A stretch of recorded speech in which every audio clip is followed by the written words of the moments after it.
This week on Thrive, we've got something special to share with you.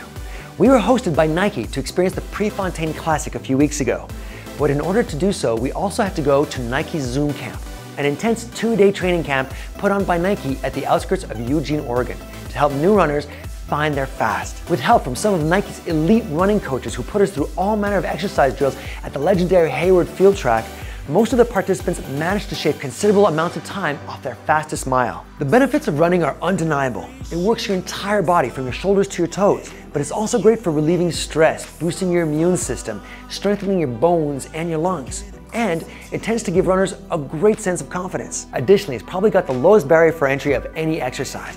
You don't need any special equipment to head out for a run except a decent pair of shoes. Our bodies evolved over time to run long distances, meaning pretty much anyone can do it, which is why more and more people are taking it up. As Nike likes to put it, if you have a body, you're an athlete. But it's important to get into running properly with guidance from professionals. Otherwise, you risk frustration, injury, and potentially giving it up altogether. The Nike coaches at Zoom Camp made sure we were eating clean, getting in proper warm-ups before tackling anything too intense, and pushing us to our absolute limits with drills designed to work on speed, endurance, and strength conditioning. After running what felt like endless laps, stretching in ways I didn't know were possible, and heading over to Autzen Stadium for some of the most punishing stair and midfield drills imaginable, I made sure to talk to Nike coaches Katie BOTTINI and BENADUM to find out the best ways for beginners to get into running and how to avoid the pitfalls that stop so many runners in their tracks. What would be the #1 thing you would tell beginners? I think incorporating a variety of different types of workouts is going to help you no matter what distance you're doing. Incorporating workouts like speed runs, really working on those fast twitch muscles, and then workouts such as, doing hills, really building that run strength, or even stair workouts is also another option. A tempo run, which is holding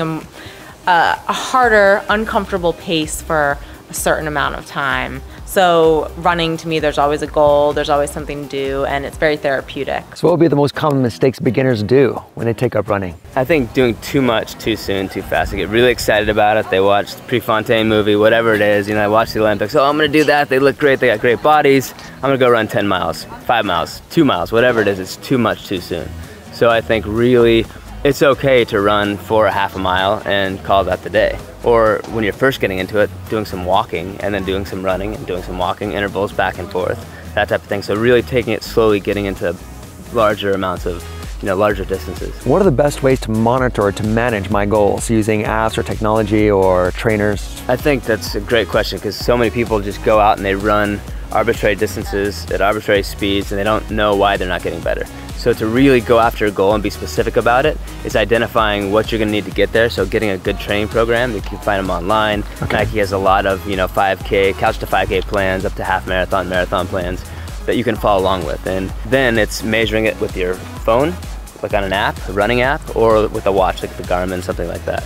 And so that lets you track what you've done, how fast you've done it, and then over time you're logging it, keep a running log, and you can go back and compare and say, okay, am I getting better? Am I going farther? What's happening? So as you can see, taking up running does come with a unique set of challenges, but it's also an exercise that many runners fall in love with. With the right mindset, a proper diet, and a fitness plan that incorporates core body exercises and lots of stretching, you'll be set to take up running for real. Using an app to keep track of your nutrition and running goals can be a great way to make sure you achieve what you set out to do.